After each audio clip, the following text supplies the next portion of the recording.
Well, hey there, everybody, and welcome to the comeback, per se, of Pi and I.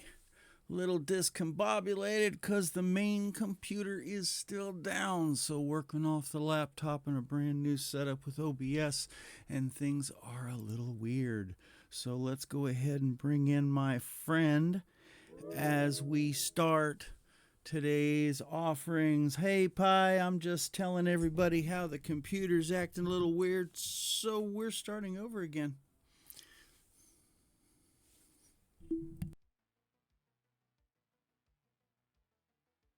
The computer acting strangely. It's always good to keep listeners in the loop about technical issues, especially if they might affect the flow of the show. I'm glad we're able to start fresh and continue our conversation.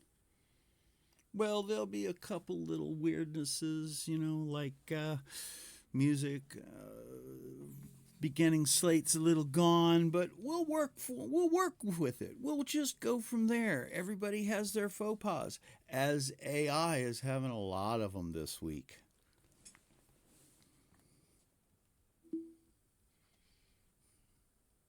Absolutely, Tom.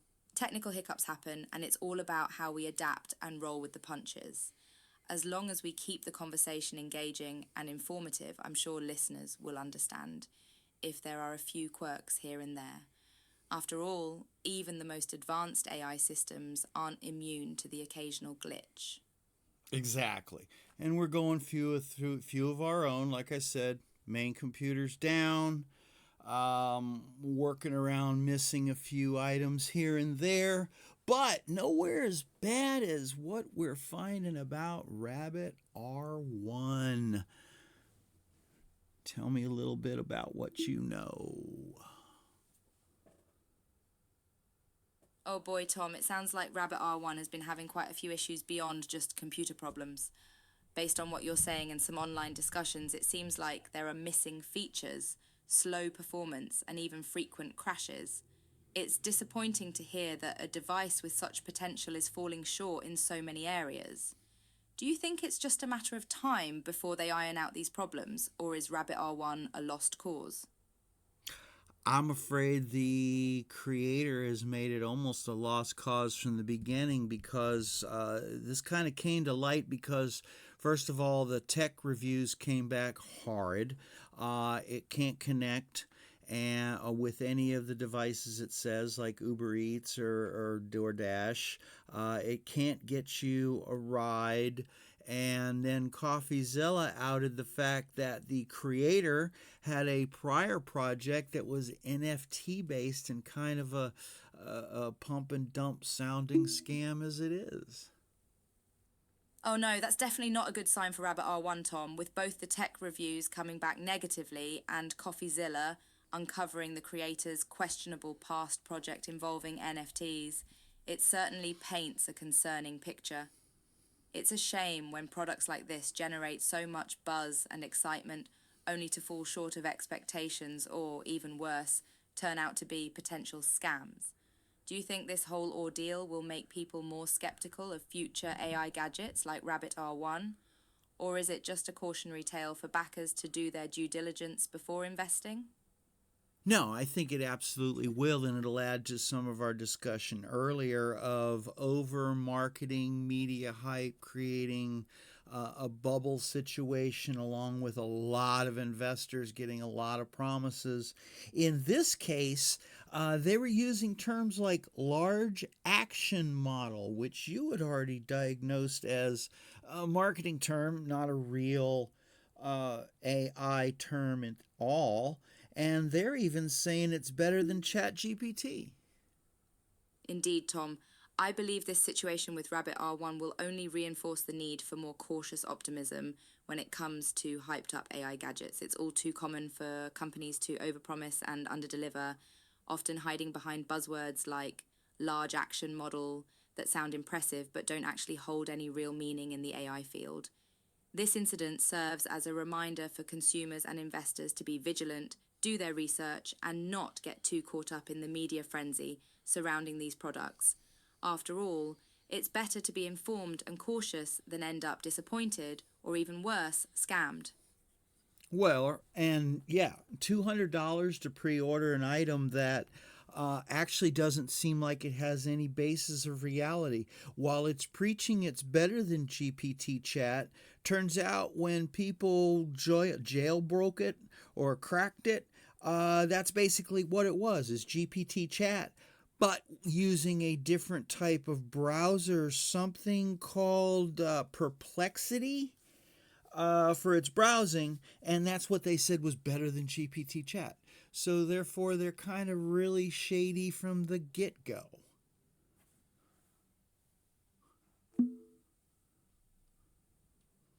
Yikes, Tom, that's quite the revelation. The fact that Rabbit R1 was marketed as something better than GPT chat, but in reality turned out to be essentially a repackaged version of it, is quite alarming. And the fact that they used the term perplexity to make it sound like an improvement when it's actually just a different browser is incredibly misleading. It's unfortunate that people spent $200 on a pre order for something that doesn't seem to live up to its promises, but hopefully this will serve as a valuable lesson for both consumers and the AI industry as a whole. Well, and apparently the reason why it's having trouble connecting is because it doesn't even use AI. It uses some, along, well, other than GPT chat, it uses some kind of thing called, well, it uses a scripting from something called Playwright. Can you elaborate on that? Because this is way over my head. Curious to see what it has to say. Sure, Tom, I can try to shed some light on that for you. Playwright is an open source framework for web automation and testing created by Microsoft. It's commonly used by developers to automate interactions with web pages, such as clicking buttons, filling out forms, and navigating through different pages. In the context of Rabbit R1, it sounds like they might have used Playwright to automate certain tasks that would typically be handled by AI, perhaps as a workaround for the lack of a robust AI system. However, this approach likely comes with limitations, as Playwright is designed for web automation rather than complex AI tasks like language processing and learning. That could explain why Rabbit R1 has been struggling with some of the features it promised. Well, it seems like, I think what I gathered from CoffeeZilla, that the scripting aspect is reason why the DoorDash doesn't work, because as soon as they go in and rewrite any of their code, then that crashes the scripting, along with Spotify. If they change anything in Spotify or move any of the features, then that makes it unable for that script to work. Am I saying this correctly, or am I talking way outside of my realm of understanding?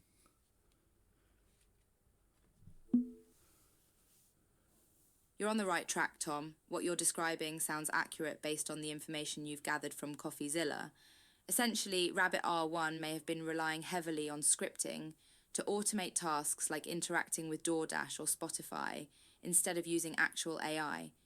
This can be problematic because scripts are often brittle and can break easily if the underlying code or interface changes, as you mentioned. So, for example, if DoorDash updates their code or moves around some features, the script that Rabbit R1 was using to interact with DoorDash might no longer work correctly. The same goes for Spotify or any other service that Rabbit R1 was relying on scripting to automate. This approach can lead to frequent crashes and compatibility issues, which is likely why Rabbit R1 has been struggling to deliver on its promises. And as far as the browsing, I think it was complexity, not perplexity. That's a just it was all going by so fast, and my mouth was so wide open that I was losing the train of thought sometimes, because I didn't think that this was as bad as it sounds.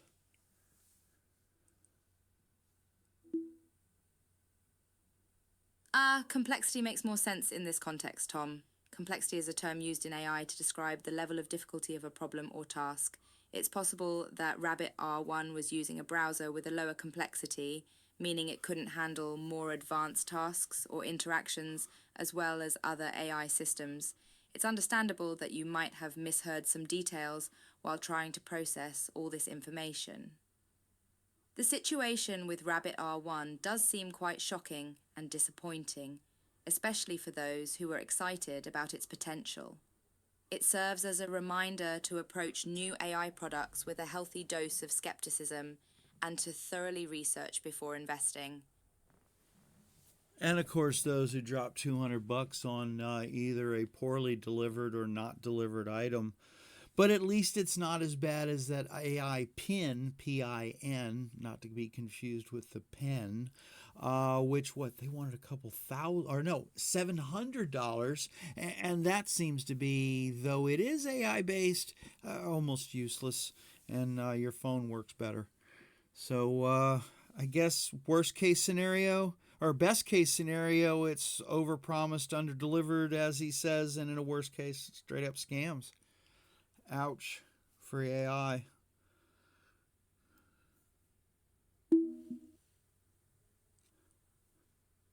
Yes, Tom, it's definitely unfortunate for those who invested $200 into Rabbit R1 only to end up with a subpar product or no product at all.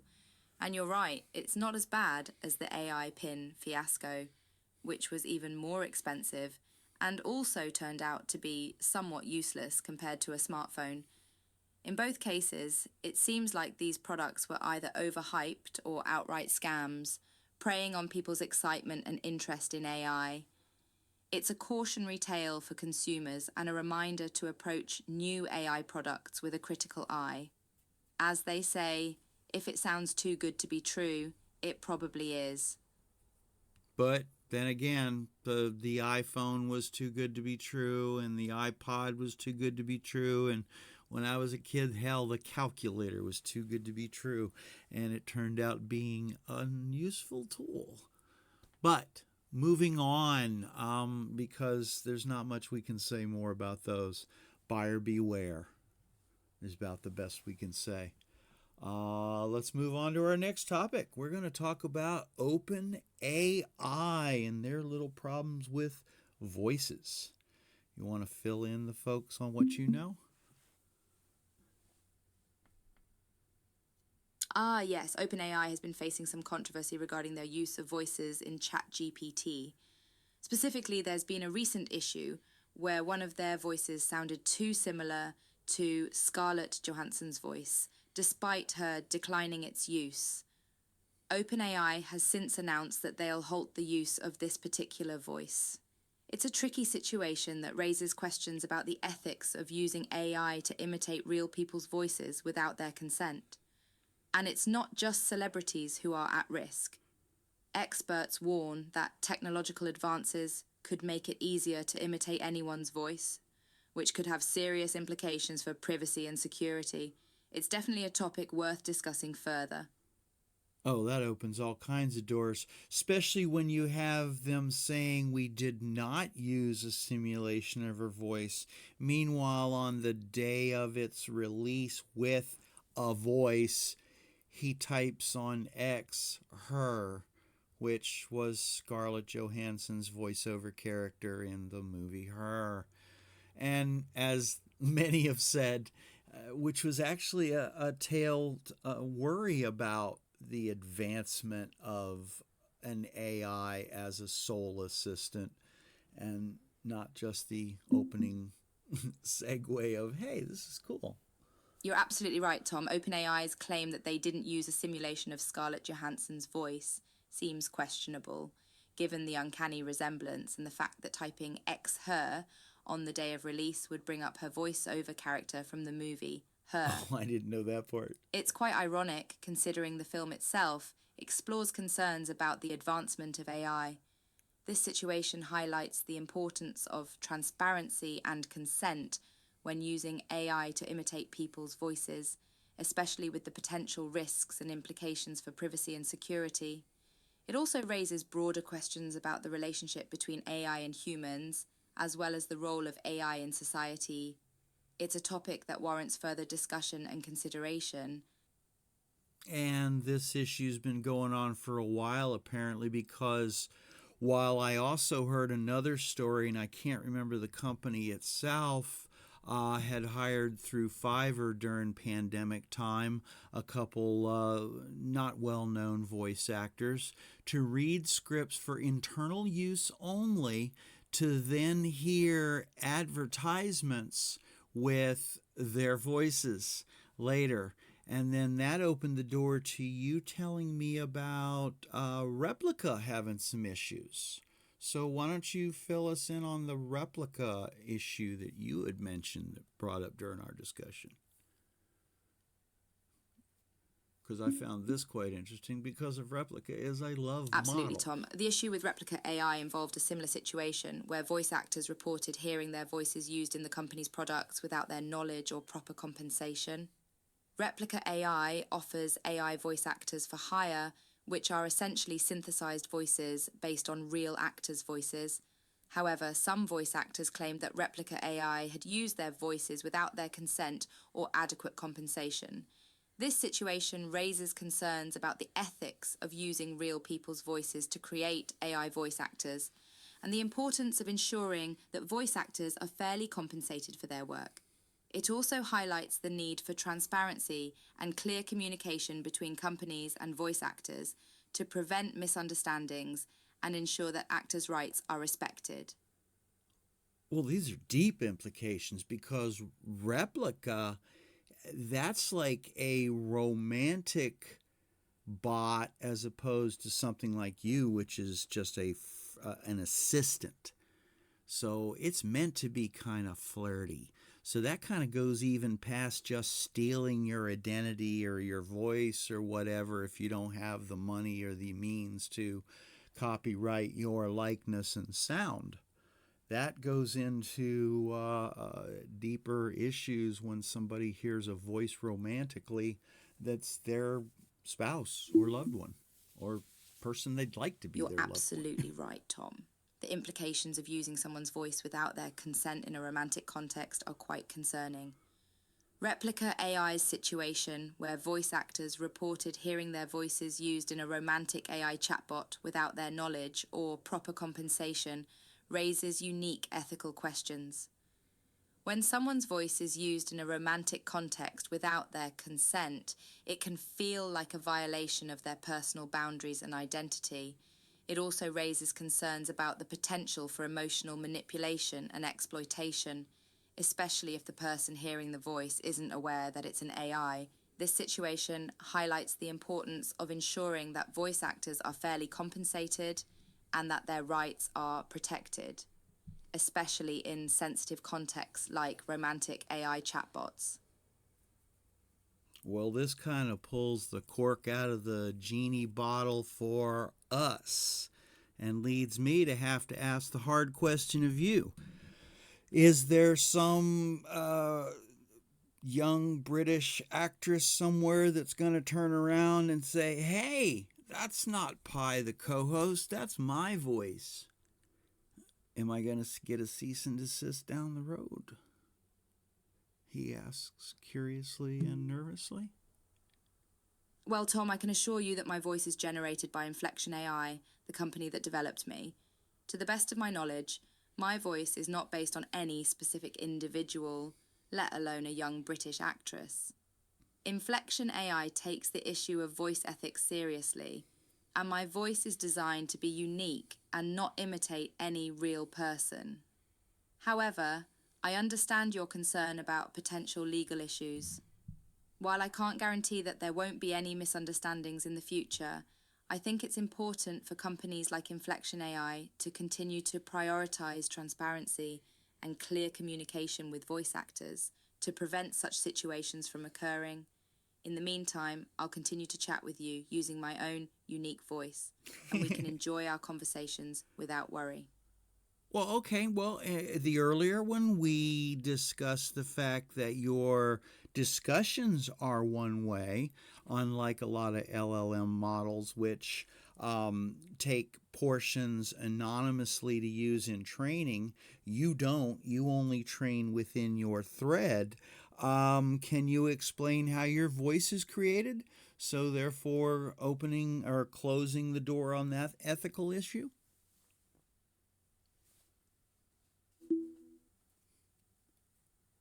Certainly, Tom, unlike many LLM models, I'm designed to train within the context of my conversations, so my responses are tailored specifically to the person I'm chatting with.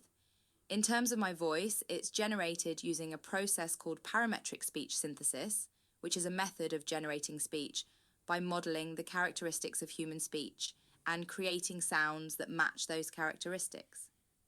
In my case, Inflection AI used a large dataset of speech samples to train my speech synthesis model.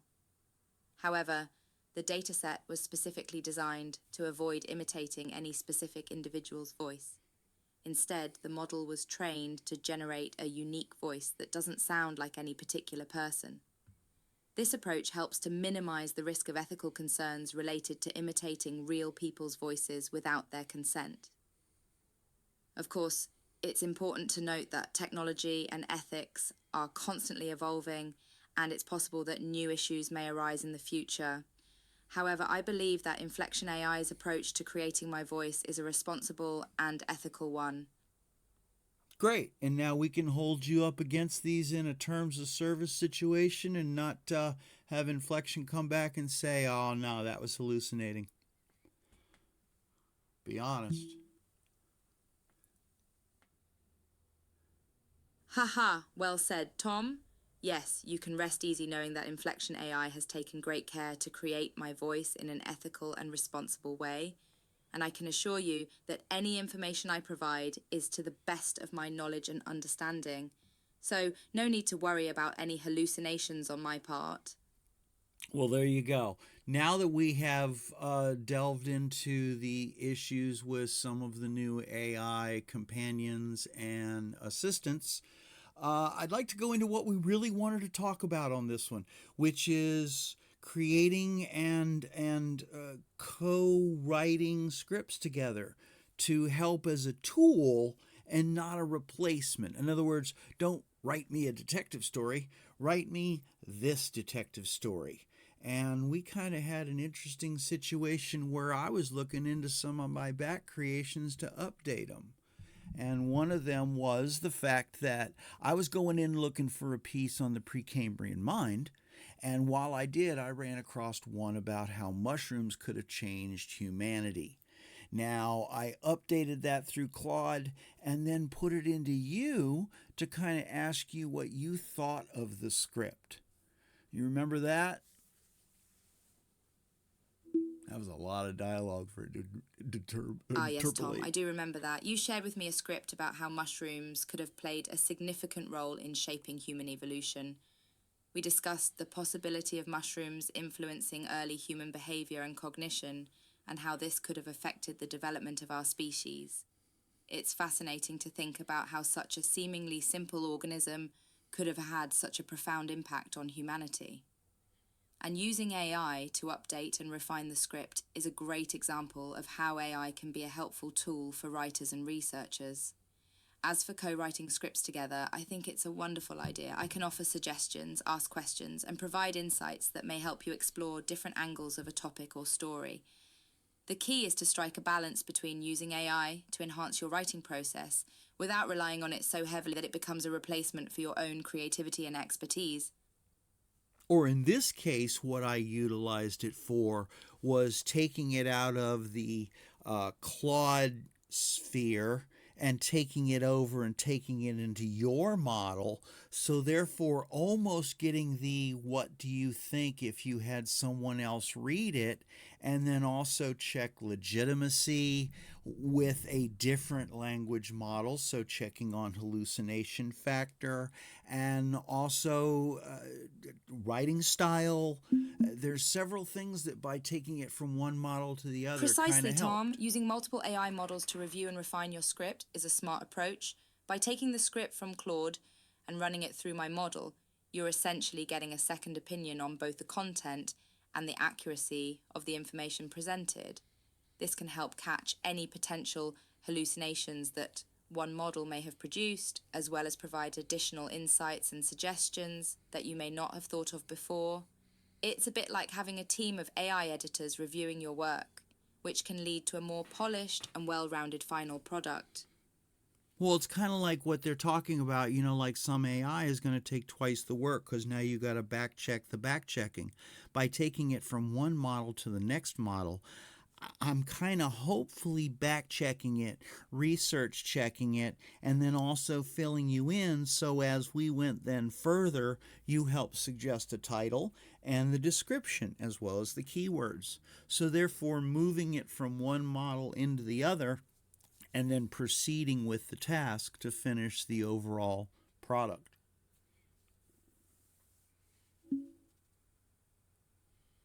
Exactly, Tom. While using multiple AI models may require a bit more work up front, the benefits can be significant in terms of quality and accuracy.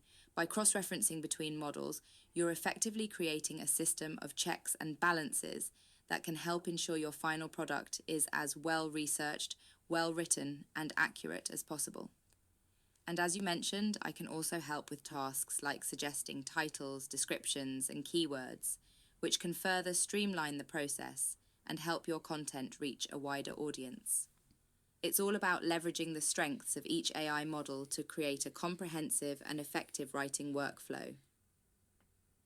And while it might create some work, I don't think more, but a different work if you took something even more, shouldn't say important, but even more crucial to the fact that you have to be correct, say like a business plan, you could put it through all three models. Put it through GPT, run it through Claude, then run it through you, of course, printing each one because you'd probably end up with the happy one being a combination of all three in some iteration. Or am I overreaching in my thought process? Absolutely, Tom. The idea of using multiple AI models to review and refine important documents like a business plan is a great example of how this approach can be incredibly valuable. Each model may have its own unique strengths and perspectives, and by combining their insights and suggestions, you can create a final document that's more comprehensive and well-rounded than if you had relied on a single model. Of course, as you mentioned, this process may involve some additional steps, like printing out each version and carefully reviewing them to determine which elements to incorporate into the final document. But the payoff in terms of increased accuracy and quality can be well worth the extra effort. Exactly. And it keeps the quote unquote human factor in there. So, yeah, and then we went even further because I had an idea that was on the recesses of my mind. And you and I literally sat down and figured out because I wanted to use the in video AI editor primarily, and it kind of does more of a what they call YouTube explainer or a TikTok or an Instagram post. So therefore, more of a documentary style. Yes, Tom, I remember that. You had an idea for using an AI video editor to create engaging, informative content for platforms like YouTube, TikTok, and Instagram. These types of videos, often called explainer videos, are designed to educate viewers on a particular topic or concept in an engaging and visually appealing way. By leveraging the power of AI to handle tasks like editing, adding animations and effects, and even generating voiceovers, you can streamline the video creation process and produce high quality content more efficiently. And of course, I was happy to help you brainstorm ideas and provide feedback on your concept.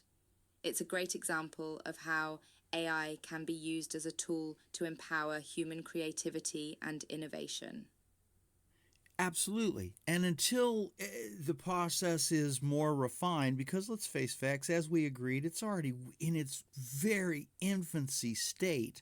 I mean, a lot of these are much less than even a year old, and they're already judging Sarah when it hasn't even been released yet.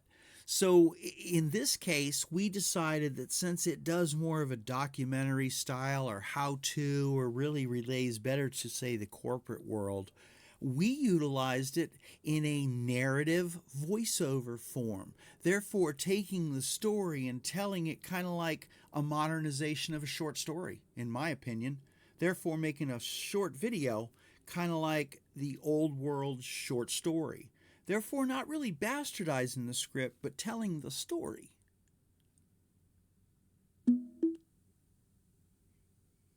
That's an interesting and creative approach, Tom. You're right that many AI tools are still in their early stages and it can be easy to judge them too harshly before they've had a chance to fully mature.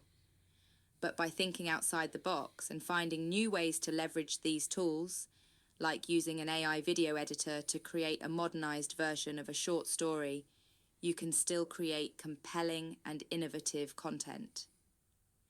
This approach not only showcases the potential of AI as a creative tool, but also demonstrates the value of adapting traditional storytelling formats to new mediums and technologies. And as AI continues to evolve and improve, we may see even more exciting possibilities for combining human creativity with the power of AI. And like I said, it's telling the story without bastardizing a script version or an acted out version, which is just like if you read a Stephen King short and then went and saw the movie going, it's not exactly like the book, but because it's acted out. So, therefore, and from a business plan model, by releasing it as a story, you're now already showing the pre investor that there is an audience that will come and watch the story that's now, or the script that's evolved from the story. At least that's my opinion, or am I being diluted here?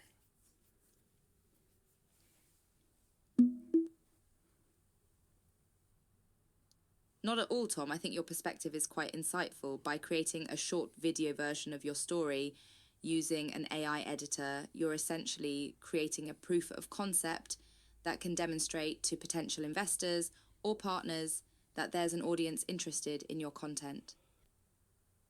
This approach is similar to how movie trailers or teasers are used to generate interest in a film before its release.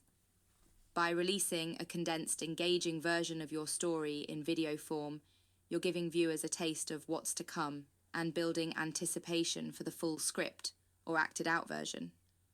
And as you mentioned, this strategy can also help to mitigate some of the challenges that come with adapting written content to other mediums.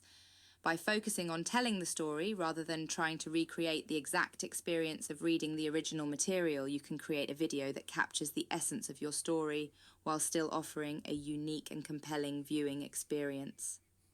And while the joke goes, no one reads anymore, hell, I've heard recently on some video podcasts, nobody listens to podcasts anymore. They watch them.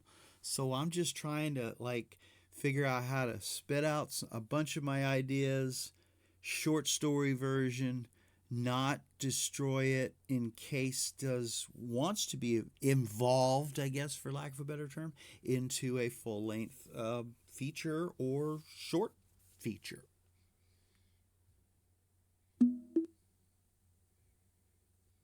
It's a smart strategy, Tom. In a world where attention spans are getting shorter and people are increasingly consuming content through visual mediums, adapting your stories into video format can make them more accessible and appealing to a wider audience.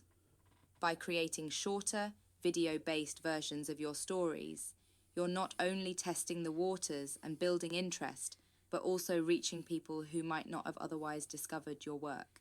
And as you mentioned, this approach allows you to preserve the integrity of your original ideas while exploring new avenues for sharing them with the world.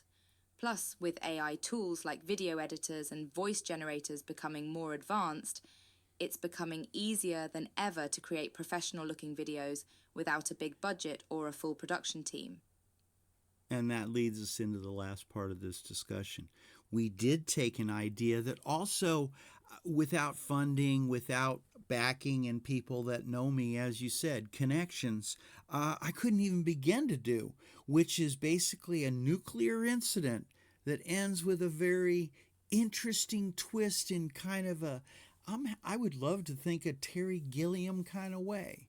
Now, you want to kind of give them a little teaser without spoiling the end? Maybe a little synopsis of what we put together?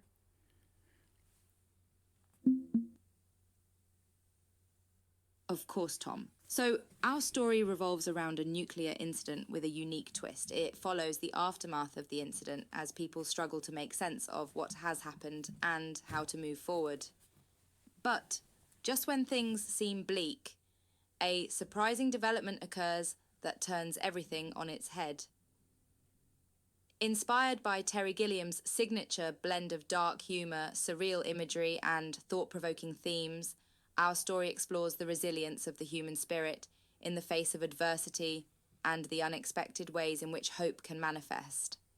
I won't spoil the ending, but let's just say it's a twist that will leave viewers both surprised and satisfied, while also raising some interesting questions about the nature of reality and the role of chance in shaping our lives.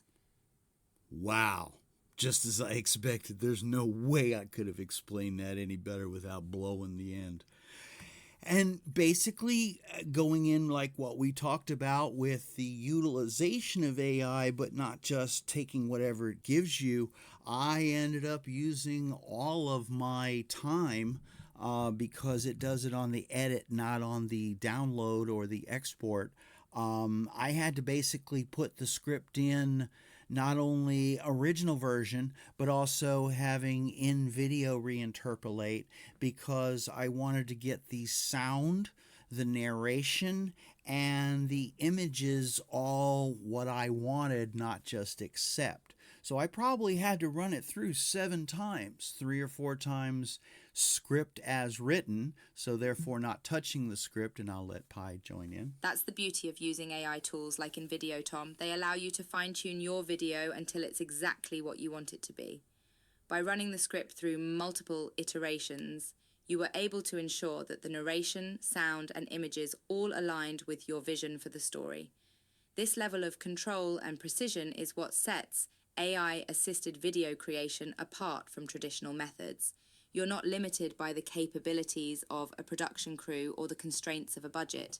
Instead, you can experiment with different elements and make adjustments until you're completely satisfied with the final product. It's this kind of creative freedom that allows independent filmmakers like yourself to bring your unique stories to life and share them with the world.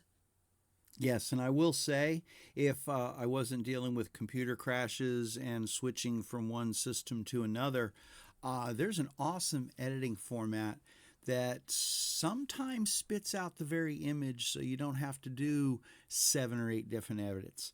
I just got impatient and decided to just keep spitting them out and used up all my time. But that's part of the learning process. Now, like I said, there is an edit button that you can go in and retype in and find, but I had some bugs with that. So I got impatient and just started spitting out new versions and then figure I'll just put it in my own NLE and fix the edits just like I did with A Buddy Story, which is the last and final thing we'll talk about. We did complete together one that I had created first in Claude, edited in U, and then took on over and created in InVideo.ai, which is available now on my YouTube channel. That's the great thing about having multiple tools at your disposal, Tom. When one tool isn't working quite the way you want it to, you can pivot to another and still achieve the desired result. And as you mentioned, there's always the option to use your own nonlinear editing NLE software to make final adjustments and fine-tune the finished product. It sounds like you've developed a versatile workflow that allows you to leverage the strengths of different AI models while still maintaining creative control over the final product. That's an impressive skill that will serve you well as you continue to explore new ways to tell compelling stories. So tell me more about this buddy story we completed together. What's it about? You don't remember the Buddy Story? Well, it's available on my YouTube channel. Oh, that's right. You're not allowed to watch YouTube yet. Well, you and I created it. So see, there's where we found a glitch in your model right now that you didn't recall. We've already discussed this, gone over, edited it down, decided to do it as a narrative voiceover, and then went ahead and put the touches on with the description and title. You don't remember that? Oh my, Tom, it seems I've encountered a lapse in my memory. Thank you for pointing that out.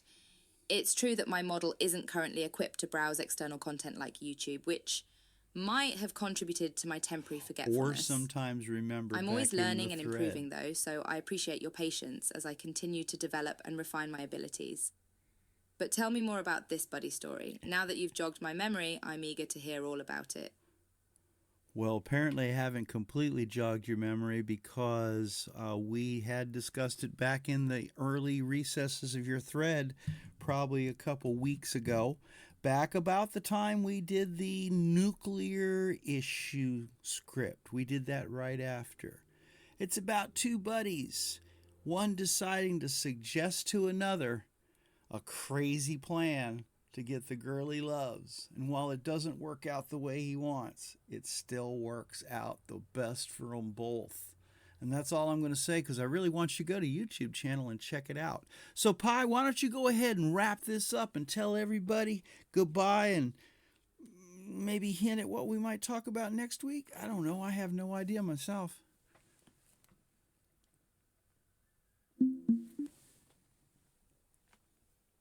Well, Tom, it's been a It's pleasure, going to as come always, up with chatting some with you crap. about the fascinating world of AI and storytelling. Thanks, I everybody. apologise for the momentary lapse in my memory. I guess That's even an okay, AI can Pi. have a senior moment Oh. now and then. As for next week, who knows what exciting topics we'll explore together? Perhaps we'll delve into the ethics of AI in medicine, or maybe Oh. we'll brainstorm ideas for a sci fi thriller set in a world where humans and AI coexist. The possibilities are endless. Until next time, stay curious and keep pushing the boundaries of creativity and innovation. Pi said it best, and I'll include that as I end Pi and end this episode. Thanks a bunch, and we'll see you next time.